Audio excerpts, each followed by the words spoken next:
Gracias al trabajo realizado conjuntamente entre instituciones y asociaciones de pensionistas, hemos conseguido una mejora de las pensiones más bajas, tanto pensiones de viudedad como contributivas y no contributivas.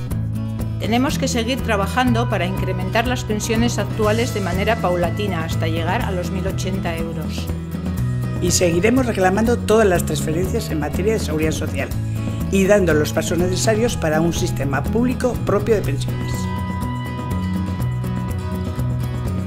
Hizkuntza politikari dagokionez, oraindik badaukagu bide bat egiteko, batez ere ez garelako iritsi euskararen lege berria onartzera, baina bestaldetik uste dut garbi esan dezakegula, 4 urteotan lortu dugula, hainbeste urtetan hain okerra izan den hizkuntza politika norabide aldatzea eta norabide askoz ere egokiagoan jartzea. Euskalgintztik honako hau eskatzen dugu hurrengo legealdirako.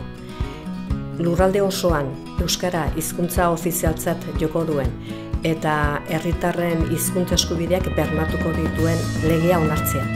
Eta hizkuntz politikaren norabidea finkatzea eta bizkortzea.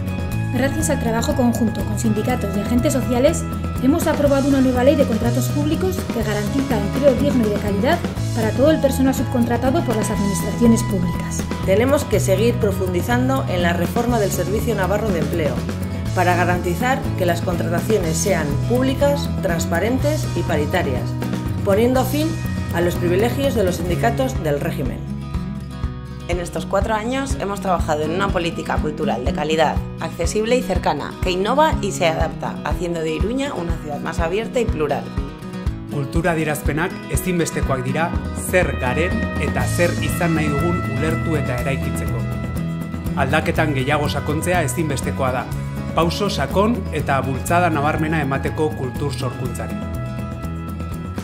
Gracias al trabajo conjunto entre el Ayuntamiento y el movimiento feminista, Iruña es hoy un referente en la lucha en contra de las agresiones sexistas.